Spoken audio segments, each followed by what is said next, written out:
नमस्कार मैत्रिणींनो, आजच्या व्हिडिओमध्ये आपण बघणार आहोत की घरच्या घरी दंतमंजन कसं बनवायचं. कोणताही केमिकलचा वापर न करता मी आज तुम्हाला दंतमंजन कसं बनवायचं सांगणार आहे. मैत्रिणींनो, कसं होतं, वयाची 30-35 आपण गाठले की आपल्याला काय होतं, दाढा दुखतात किंवा दात पडतात आणि तोंडाचा वास येतो. ते वास येऊ नये, दाढा पडू नये, कोणत्याही प्रकारची सूज येऊ नये, रक्त येऊ नये, त्यासाठी मी आयुर्वेदिक असं दंतमंजन तुम्हाला सांगणार आहे.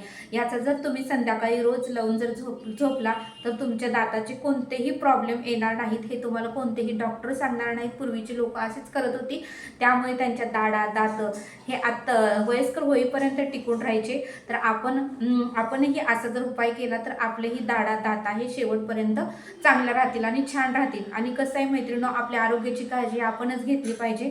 कारण आपल्या जर दाढा पडल्या तर आपल्याला खाता येत नाही आणि मग खाता नाही आले की आपल्याला अशक्तपणा येतो आणि मग काही ना काहीतरी आपल्याला आजार होतात. त्यासाठी आपल्या दाढा आणि दाता मजबूत असणे फार गरजेचे आहे. त्यासाठी मी आज तुम्हाला आयुर्वेदिक दंतमंजन सांगणार आहे, तर ते तुम्ही नक्की करून बघा. तर चला करूया सुरुवात. तर मैत्रिणींनो, आज आपण बघणार आहोत की घरच्या घरी दंतमंजन कसं करायचं. तर मैत्रिणी, हे आपण जर दंतमंजन संध्याकाळी झोपताना जर आपण रोज चूळ भरली किंवा याच्याने जर दात घासले तर आपले दात किंवा दाढा कधीही किडणार नाहीत किंवा आपल्या तोंडाचा वास कधी येणार नाही आणि आपल्याला छोटी मोठी जे दुखत असतं तेही दुखायचं बंद होणार आहे. तर हा उपाय तुम्ही नक्की करा. डॉक्टर लोक वगैरे आपल्याला कोणीही सांगत नाही, पण पूर्वीचे लोक असाच उपाय करायचे, त्यामुळे त्यांच्या दात शेवटपर्यंत पडत नव्हते. पण आता असं झालंय की 30-35 वयामध्येच दाढा किंवा दात पडू लागलेले आहेत.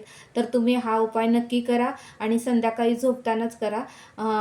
कारण कसं होतं, संध्याकाळी झोपताना आपण जर हा उपाय केला ना तर पूर्णपणे आपल्या हिरड्यामध्ये वगैरे त्या औषधाचा परिणाम होतो, त्या मंजनचा परिणाम होतो आणि त्यामुळे आपले दात घट्ट होतात, दुखत नाही, वास येत नाही. त्याच्यामुळे शक्यतो संध्याकाळी हे मंजन तुम्ही लावून रात्री झोपा. तर कसं बनवायचं हे मी सांगणार आहे. तर चला करूया सुरुवात. तर त्यासाठी आपल्याला लागणार आहे ही तुरटी, हिंदीमध्ये हिला फिटकरी म्हणतात. ह्याचा खूप गुणकारी उपयोग आहे मैत्रिणींनो. तर हा उपाय तुम्ही नक्की करून बघा, व्हिडिओ स्किप करू नका आणि एकदा तर नक्की करून बघा आणि मगच मला तुम्ही कमेंट करा. तर बघा, ही तुरटी आहे. ही कुठल्याही किराणा दुकानामध्ये 5 रुपये किंवा 10 रुपये दिले तर तुम्हाला भरपूर मिळून जाईल, पण ह्याचा फार फायदा आहे आपल्यासाठी. तर बघा, आता हे मी कुटून घेणार आहे आणि तुम्हाला मी मंजन घरच्या घरी तयार करून दाखवणार आहे. तर अशा पद्धतीने आपल्याला उकळात घालून कुटायचं आहे. मिक्सरवर हे बारीक होत नाही, त्यामुळे शक्यतो तुम्ही उकळामध्येच कुटून घ्या. असं मी खलबत्त्यात पूर्णपणे आता कुटून घेणार आहे. तर बघू शकता, अशा पद्धतीने पूर्णपणे आपल्याला बारीक करून घ्यायचं आहे.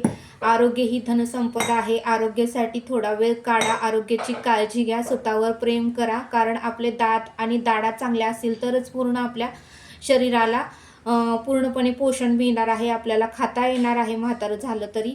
त्यासाठी आरोग्याची काळजी घ्या मैत्रिणींनो आणि हा उपाय तुम्ही नक्की करा. कुठलेही पेस्ट तुम्ही वापरल्या तर त्यात केमिकल असतात, त्यामुळे आपल्या दातावर त्याचे साईड इफेक्ट होतात. त्यामुळे मैत्रिणींनो, हा उपाय म्हणजे तुम्ही नक्की घरी करून बघा. तर बघा, अशा पद्धतीने आता मी तुरटी बारीक करून घेतलेली आहे, तुम्ही बघू शकता. आता मी एका डिशमध्ये काढून घेते. तर बघा, आता ह्याच्यामध्ये आपल्याला अजून 2 आयटम मिक्स करायचे आहेत मैत्रिणींनो. अशा पद्धतीने मी बारीक तुरटी करून घेतलेली आहे. आता ह्याच्यामध्ये आपल्याला टाकायचं आहे आपलं जे आपण वापरतो स्वयंपाकामध्ये मीठ, ते आपल्याला 1 चमचा घ्यायचं आहे.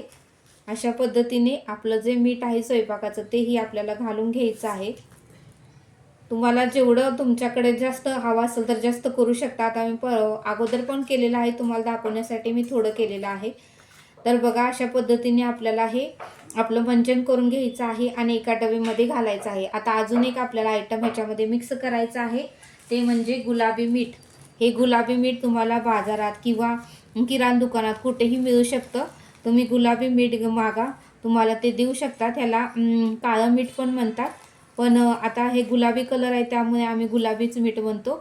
तर बघा, आता हे मीठ जे आहे ते आपल्याला 1 चमचा असं घालून घ्यायचं आहे. मी बारीक करून ठेवलेलं आहे, बघू शकता. ह्याचा गुलाबी कलर आहे आणि हेही ह्याच्यामध्ये मिक्स करून घ्यायचं आहे.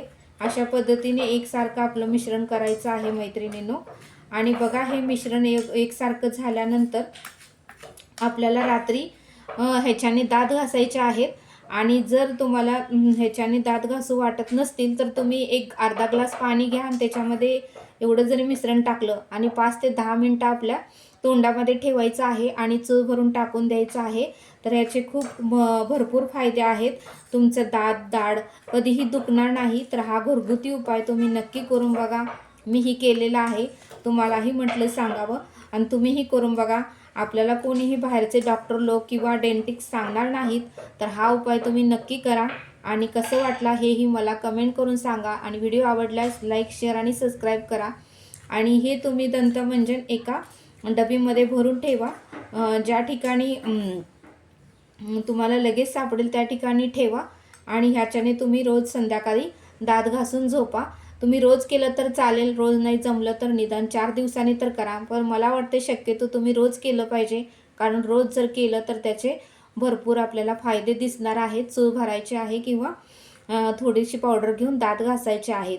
तर याचा खूप तुम्हाला फायदा होईल. तुमची दात कधीही फुगणार नाही, सुजणार नाही, रक्त येणार नाही, वास येणार नाही. तर हा उपाय तुम्ही नक्की करा. भेटूया आपण नेक्स्ट व्हिडिओमध्ये.